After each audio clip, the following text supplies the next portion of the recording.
So I'm so glad uh, that you all got to spend Tuesday and Thursday practicing with right speech. I'm sure it ended practicing for an hour and a half on Tuesday and Thursdays. That's really good. Now you get to practice for, I mean, you always were anyway, but right speech is such an important one. And thank you, Debbie, and thank you, everyone.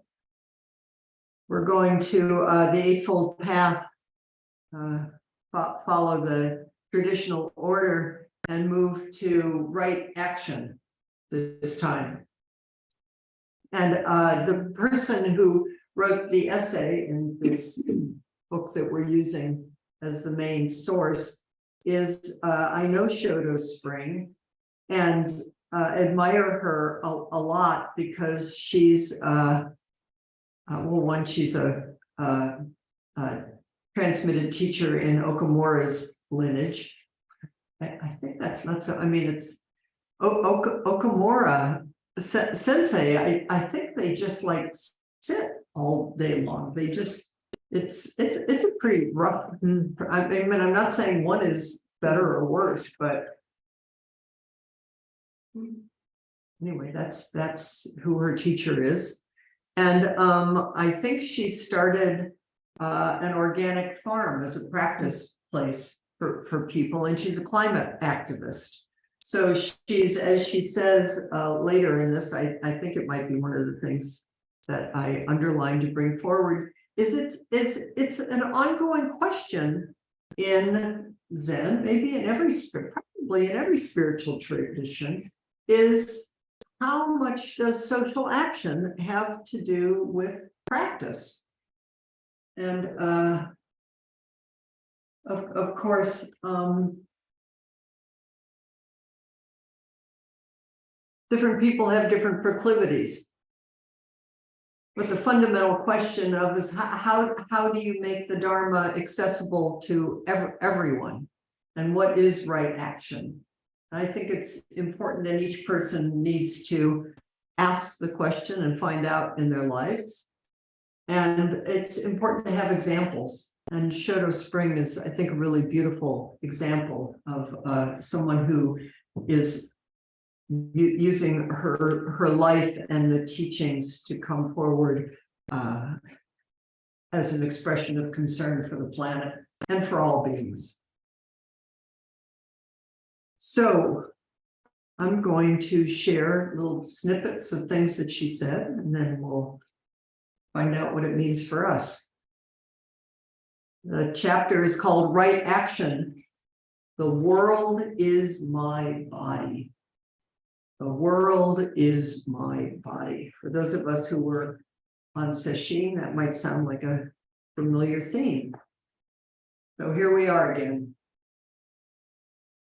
Right action. It arises simply and directly from understanding our place in the world, the understanding that we call right view. When there is nothing but gratitude, what arises will naturally be what we call right action, when we live from gratitude, when we live from understanding how interconnected we are with all beings, all things, animate and inanimate. There is no need for control or even a decision on our part. And because we are part of the whole throng of living beings, right action is action on behalf of those beings and on behalf of the way that sustains us. In Returning to Silence, Katagiri Roshi spoke about the compassion of the Buddha's world. All sentient beings are allowed to live and are from the beginning forgiven for living their lives in this world. I think I'll read that again. All sentient beings are allowed to live and from the beginning forgiven for living their lives in the world. Everything, whatever it is, has some reason why it exists. Evil, good, even something neither evil nor good. Everything, everything. sounds simple, maybe even obvious, but living it, enacting it, watching our brains, the way we divide things up. You cannot destroy devils just because you don't like them. Even though you don't like monsters, still, there is some reason why they exist.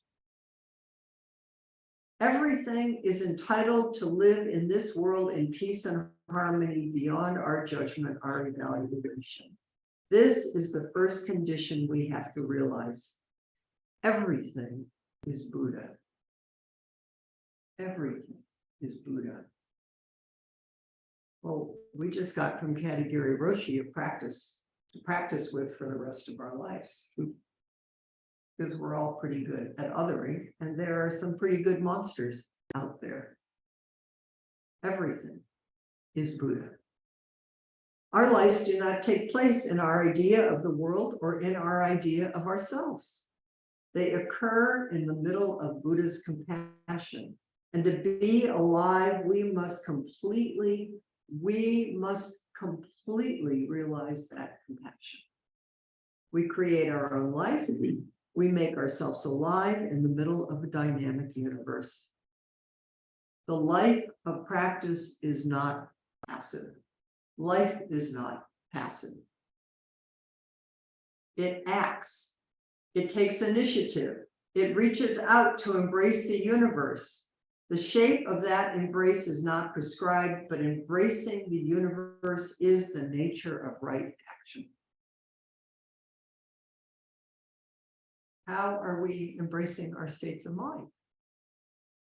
How are we embracing those people who close in we love, but cause us discomfort? Remember the most sweetest thing on Facebook, sorry. I mean, for Facebook, but again, I guess Facebook is Buddha too. It was a really sweet thing by Peter Levitt. Maybe some of you know him. He's a teacher in this lineage and a poet and a writer, and he wrote something about how as he's getting older, he's getting more forgetful. And I have a sense that his partner is a little younger than he is. And she said his response when he does things that might be troubling or concerning, is she just looks at him with great compassion and says, "Oh, sweetie. Oh, sweetie. That's sweet." Mm-hmm. What if we did that with parts of ourselves? It's like, "Oh, sweetie." Mm-hmm. There's just, it feels like as he reports it, there's no judgment. There's no aha, there's no, "Oh, would you please stop that?" It's just, her practice response, her heart response is just, "Oh, sweetie." Maybe that's the takeaway from this talk. Okay, now we can go home. Here we are in relationship. Here we are, embraced by everything that lives, by the sun and the wind and the trees, by the air, mosquitoes and water, and by each being thing we eat and that eats us. All of us together creating a world and created by the world. There is nothing but process. Indra's net. We see only the knots, the apparent individuals, but they are actually jewels. Everything is a shining jewel, reflecting each other, creating self and other in unending creation, the dance of life. Oh, sweetie. Oh, sweetie. Oh, sweetie. Of course, I use the word I. Maybe you do too. Along with words like we and our that refer to a self while acknowledging that a sense of self is illusory. The Japanese word for self, J-I, pictures an eye with a pointer. Something looks out from this place. There is a point of consciousness. there are 1,000,000,000 billion trillion points of consciousness, each looking out, each probably imagining itself to have separate existence of some kind, each witnessing all the others, and by this witness creating them. It's like Avalokiteshvara, the entire body is hands and eyes. Everything is hands and eyes. Everything is alive profoundly. And I love her image that everything's looking out through some kind of an eye, and some organ of perception. But maybe some of you, when we were in Arvika Canyon, we spent a little time sitting down by the creek, and so someone found a little frog. It was just completely camouflaged. I think it's because we stopped and we were still that we saw this frog. When I look at them, so that we took a picture. When I look at that frog, what I see is its eyes. It's just completely doing frog perception. If we just walked along through the world and wondered about the perception of a tree, what's a tree perception? What's frog perception? What's ant perception? What's bird perception? What's fish perception? What's rock perception? What's monster perception?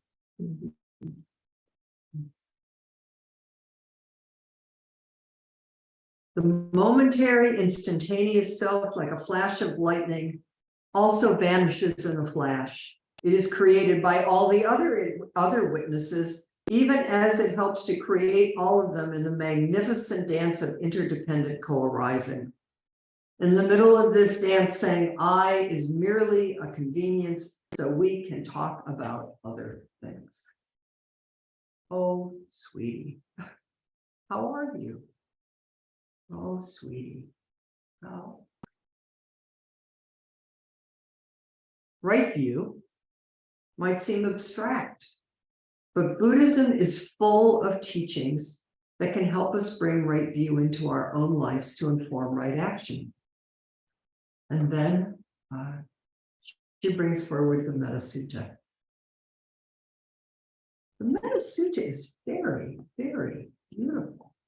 And it's actually very, very specific. It's Pali. So it's it's said to be the words of the Buddha. Maybe I'll just remind us. Let one be strenuous, upright and sincere. Let one be strenuous, upright and sincere, without pride, easily contented and joyous. Maybe I'll read that again. Let one be strenuous, not straining, but full of effort. Upright. I've been appreciating that word recently. Upright. Zazen is upright. It's not uptight. It's upright. I went to a chiropractor this afternoon for my knee, and I was so happy. She said, "You have the most beautiful, flexible spine." I thought, oh, sweetie. I think that's Zazen looks like it's so straight. It's very beautiful and flexible. Let one not be submerged by the things of the world. Let one not take upon oneself the burden of riches. Let one's senses be controlled. Let one be wise but not puffed up. And let one not desire great possessions even for one's family. Let one do nothing that is mean or that the wise would reprove. That's pretty specific, actually. You could take each one of those, not from a place of setting yourself up against yourself, but, oh, sweetie, how are we doing in this coursing in loving kindness with and for the whole world? Here's a little bit more. Let no one deceive another, nor despise any being in any state, nor despise any being in any state. Let none by anger or hatred wish harm to another. That doesn't mean you have to go kill them. That means watch your thought processes, watch your speech. Even as a mother at the risk of her life watches over and protects her only child, so with a boundless mind should one cherish all living things. This is not like some dream. Oh, maybe someday. This is actually the Buddha's word about practicing, and this is right action. Suffusing love over the entire world, above, below, and all around without limit. So let one cultivate an infinite goodwill toward the whole world, over the entire world, above, below, and all around without limit. Above, below, and all around without limit. Wow.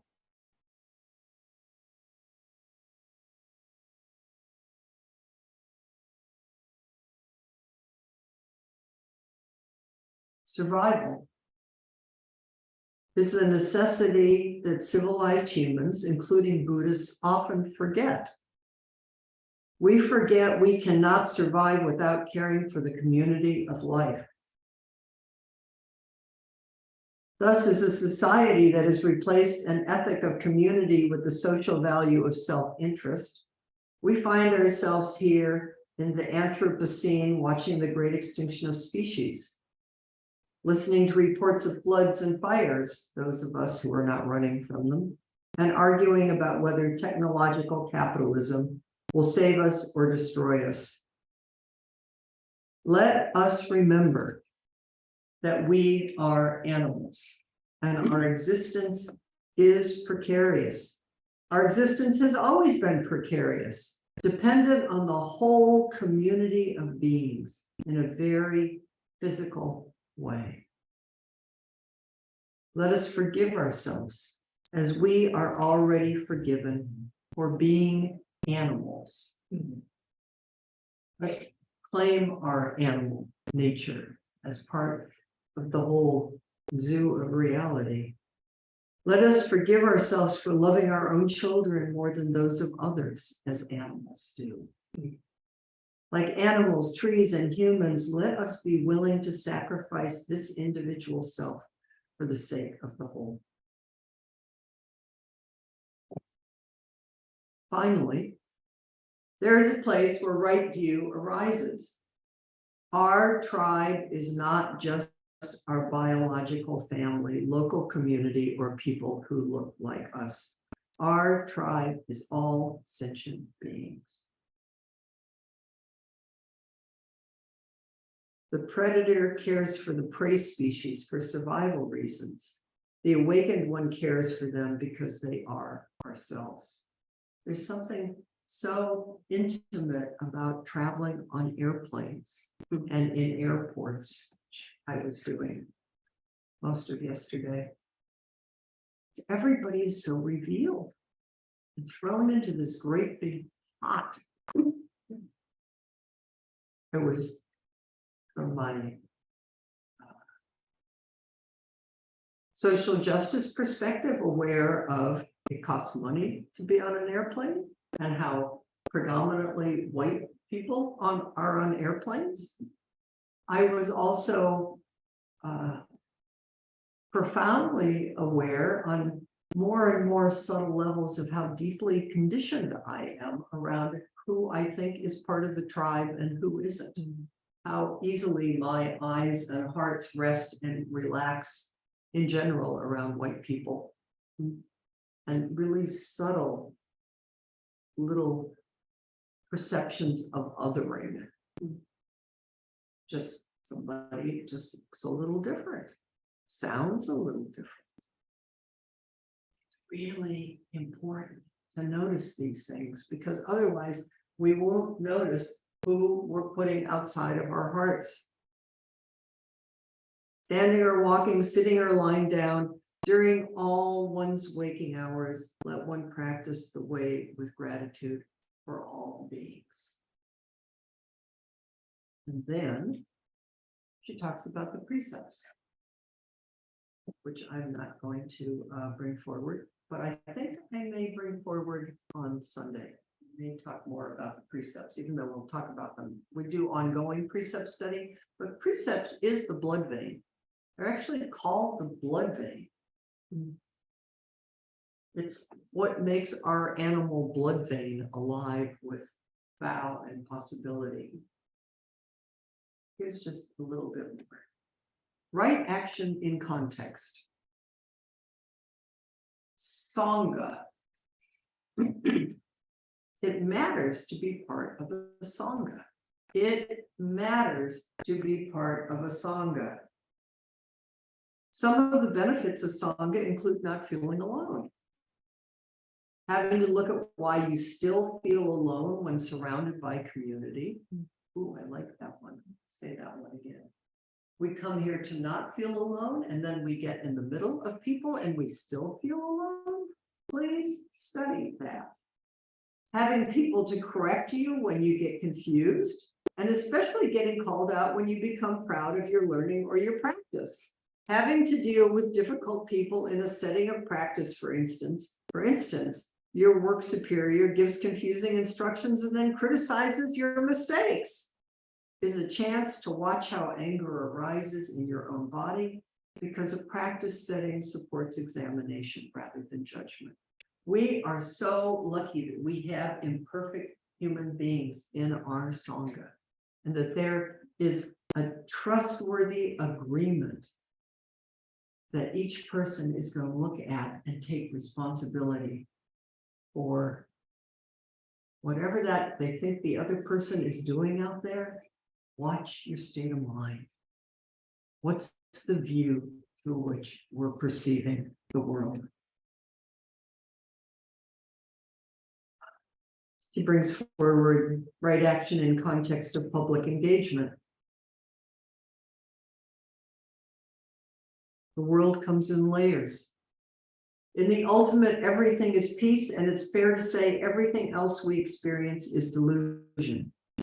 In the dependently arisen world, the one where everything is constantly creating everything else, this momentary illusory individual makes a contribution to the entire working of the world around us. What kind of contribution shall we make moment after moment? What is our gift and what is our offering? This is called continuous practice. These are really important questions, and important questions to not come with judgment. It's like, oh, sweetie. I noticed being in line, I was flying Southwest. And so they number, you have these little boarding numbers. And how much I could watch myself. I really wanted to know where I was in that line, and who was in front of me and what their number was, and to make sure that they were not getting a number. They were not claiming a number that was above. I'm not saying this. It's like, oh, sweetie. And then I noticed, because I was on B boarding, if you've done Southwest at all. And so I got on and I got a reasonably good seat. And I was sitting there actually feeling kind of proud of myself. Just watch this every place. And then as I'm sitting there settling in, all of a sudden I'm watching, they must be like the D's and the F's and the Z's that finally, for whatever reason, didn't know how to log in and get the number that I got. And all these poor souls like walking down, trying to find some place to put their suitcase and some seat that they could sit in that was maybe in the middle, that was at the very back of the airplane. And I thought, oh, sweetie. That's really nice. I have a nice seat. It's really nice that I know how to do this. But all of a sudden, I thought those people who are in the D's and the F's and the J's, those people are me. And we're all on the same airplane. Like, how do we keep remembering this? Because we remember and we forget, and we remember and we forget. Here's the last, the world. Right action in the context of the world. This world is my body. When my body is on fire, how do I take care of it? Jump into a tub of water, yes. When my body is on fire with hate, killing, greed, lies, where is there a tub of water large enough to immerse the world? Is there an ocean of love? Or a vast, cool sky of equanimity? What is right action within this crazy world? Finding an appropriate response can take a whole lifetime. Actually, I don't think we find it. I think we allow right action to come forth, having prepared the ground through practice and meditation. Over and over, the whole earth is my body. Katagiri Roshi said, everything is Buddha. In the ground of Buddha's compassion, the whole world arises. Receiving the Buddha's compassion, acknowledging ourselves to be forgiven, and allowing ourselves to be exactly who we are, we come to realize ever more deeply how we belong to this world. The entire world, without exception, really is the true human body. And if we allow it, everything will come forward to enlighten us and wake us up and to caress us with, oh, sweetie. A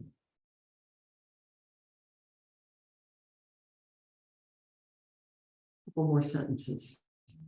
When the wisdom of right view informs right action, we are fundamentally unable to act from greed, self-promotion, hate, and revenge, and so forth. We are unable to act from delusion, the wish to escape addiction or craving, because those impulses are gone. To the extent that wisdom is present, the impetus towards harmful action disappears and right action arises naturally. It's our natural state. We will respond from love and compassion the more we remember. Take a breath. Come back. Study the self. Let the world come forward and touch us. Let the people who are in the J's and the Z's and the sections of the airplane with their children, whatever they're dragging along behind them, that I'm dragging the same thing. And I really easily found someplace for my suitcase. You know, my life is pretty easy. How do we keep remembering that everybody is us? Compassionate action can arise from our wish to be a certain kind of person, or even from our wish to be seen by others as a certain kind of person.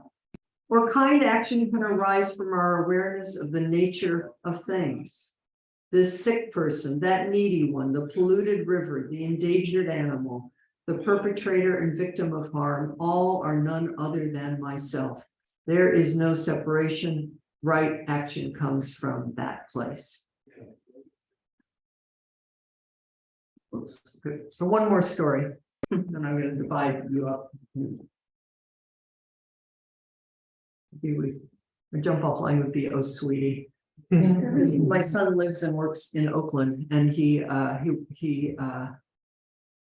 his devotion and doing curriculum in the Oakland schools and teaching and working with elementary through high school kids who are in general people who are not in privileged positions. And he said, he picked me up from the airport, and he said that he had been at Lake Merritt the other day in his car, sitting there because he was doing a conversation or something. And what he saw was teenagers just casually walking along, because Lake Merritt there's enough wealth in Lake Merritt that it's a magnet. And there's some kind of tool where you can just really easily break a window. You break the window, and then you can reach in and you get somebody's bag, and then you just go on and you go on to the next one and the next one and the next one. And I could just, it's like it broke his heart. Just, it's like how it is that those kids aren't other anymore to him. They're, oh, sweetie. It's like, what's the appropriate response in any one of these actions? Is, oh, sweetie. And to not be stupid, you know, I mean, if you went up and said that, probably one of those would probably not be the appropriate response, but to watch the state of our own hearts over and over. Because that's what bodhisattvas do. Okay, so we got about 10 minutes. How about why don't you two here and you three here, and I'm gonna put you in groups of 2 or 3